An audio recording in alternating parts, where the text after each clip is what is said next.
Today we have some more news from the NHL Waiver Wire, and we also have some updates on some signings and some injuries, most of which concerns the Montreal Canadiens. We'll jump into the latest news coming up next.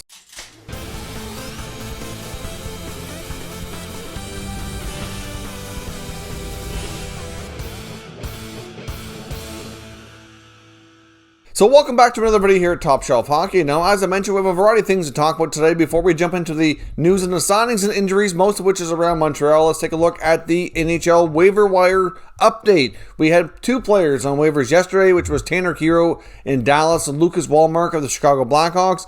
Both players did indeed clear waivers, so they'll remain with their existing organizations, and the teams will have the option of reassigning those players. We do have some additional players on waivers here today. We have Jason Cotton of the Carolina Hurricanes organization. Of course, he wasn't at the NHL level. Of course, he and his brother had both signed deals to join the Hurricanes last offseason. They both came through the NCAA. Of course, his brother was an actual Canes draft pick. He was undrafted, and it looks as though this contract's actually going through waivers for the purpose of mutual termination, and word is that he may indeed be retiring. So I guess we will see what happens, but that's what the report is on that for right now. So he's likely done in his pro career. In the Minnesota Wild have also placed Kyle Rau on waivers here as well. So we'll find out tomorrow at noon Eastern time if either player is claimed. So we'll find out at noon Eastern time tomorrow if either player is claimed, but with the expectation that Cotton is likely retiring, I don't imagine that's going to happen. Same goes for Rau. I'd be surprised if a claim is made.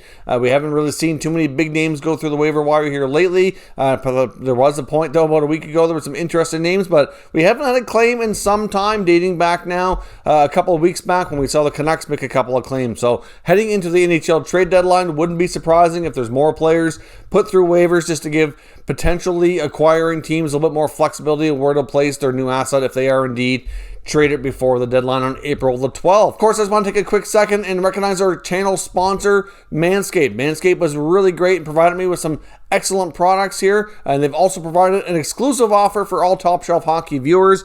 You can get 20% off and free shipping at manscaped.com. That's 20% off and free shipping on all orders at manscaped.com. Now, jumping back into today's news, most of the other information we want to talk about today concerns the Montreal Canadiens. Now, the one signing we have today is their prospect, Mysak, who was a 2020 second-round draft pick from the Czech Republic. He had been playing some games for the Laval Rocket already, appeared in 13 games earlier this year, and has now signed his 3-year entry-level contract officially on the books here on a 2-way contract with the Montreal Canadiens. So, of course, that's a big signing for them, a very interesting prospect who could have himself a bright future here in North America. Of course, he did play some junior hockey already previously for the Hamilton Bulldogs last year, played some hockey in the Czech Republic as well. It's kind of gone back and forth due to COVID and the pandemic and all the restrictions, but he certainly seems to be settling in and remaining now in North America moving forward. Now that he got his ELC underway. Now, we also had some injuries. Before we jump into the Habs injuries, one other injury I thought was fairly pertinent and could impact the team's plans around the deadline was Riley Nash in Columbus. He has a lower body injury, which appears to be a knee injury, and he's going to be out for 4 to 6 weeks. So with only a week to go, I would think that pretty much takes him off the trade board here for a likely player getting moved here at the deadline. I know there were rumors about some teams having interest in a player like him. There's a lot of bottom 6 guys that could get moved for extra depth for teams looking to add that heading into the playoffs, and or if you want a fourth line center or anything of that nature, and Nash would have been a good target for some. His name was certainly out there, but obviously Columbus has enough other players that could be moved. Lots of names in play there, but Nash no longer will be one of them. Now, when it comes to the injuries concerning the Montreal Canadiens, and you have to wonder how this might impact their trade deadline plans here as well. We have injuries from last night, including Brendan Gallagher, who took a shot, which I believe was from Romanov, ended up hitting him in the hand, and he now has a fractured thumb. Now, I've seen some reports saying broken thumb, but either way, fractured or broken, either way, it's a thumb injury, and he's going to be out for weeks. So we don't know how many weeks. I would think multiple. I mean, it could get him till late into the season. I don't know yet if he has a chance to be back before the season is wrapped up or not. I would assume that the Habs will have a much better idea on the longer term outlook for him before we get to deadline day, so they'll have an idea what they can do here. But obviously if Gallagher is going to be out and is going to be a player that could go on long-term injured reserve, that could impact what they do at the deadline. It might give them a little bit more flexibility. I mean, most of the talk around the Montreal Canadiens leading into the trade deadline was likely adding a depth defenseman if possible. I mean, Marc Bergevin has made it known a couple times that he said he wouldn't be doing anything, had no cap space. Most NHL insiders were not really buying that because, of course, he went out and said that. Then he acquired Eric Stahl right after. And now he also said, he's not going to come out and give you all his plans either. He was pretty open about that at one of his recent press availabilities there, which I did appreciate hearing a GM say that, because it's, common knowledge, at least I think it should be, that GMs are not going to come out into the media and give you a whole lot of details on what they plan to do.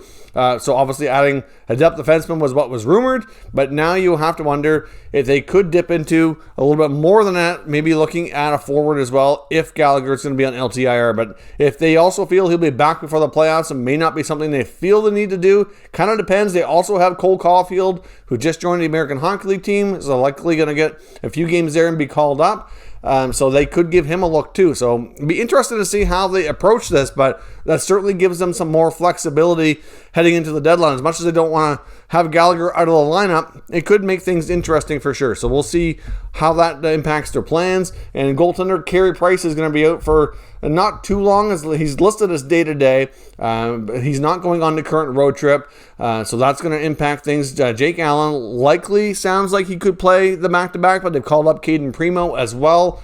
So he'll serve as Jake's backup. Difficult to say if they split the two or Jake goes back-to-back or how they handle this. When it comes to Carey Price, though, they've indicated this is an injury that he kind of has already had, has kind of been lingering a little bit, and then he re-aggravated it in last night's game, but it wasn't something that he had to come out for. He played through it, got to the end of the game, but now feels that it's best to stay in Montreal and get treatment and get this injury worked on to move past it, rather than go on the road trip here for a few games and risk making it worse or continue trying to play through it. So that's certainly going to impact things a little bit, but not too drastic, not like the Gallagher injury, which appears to certainly be more long-term. Price could only be out for a few games, maybe a week. We'll see how it goes. It's not really clear exactly what the injury is, since we don't really know. So it's something that was lingering, and at least I personally didn't see any obvious plays last night that kind of triggered to say, okay, that's probably what it is. He likely did this. I'm not really sure what happened to Carey Price, so we will see if we find out any more information or how things go from there. But they do have a very capable backup in Jake Allen to kind of take over the reins here on a short-term basis and get them through this. I have no doubt he'll play like he's been all year and do well, and the Habs will have a chance to win. It'll be interesting to see, though, more so how they handle the Gallagher situation. So let me know what you think down in the comments. Do you think the Gallagher injury especially will impact their trade deadline plans? They see them maybe making a deal if it looks as though Gallagher is done for the year. Because if he's going to be back before the end of the regular season, that kind of handcuffs him to be able to do much anyway.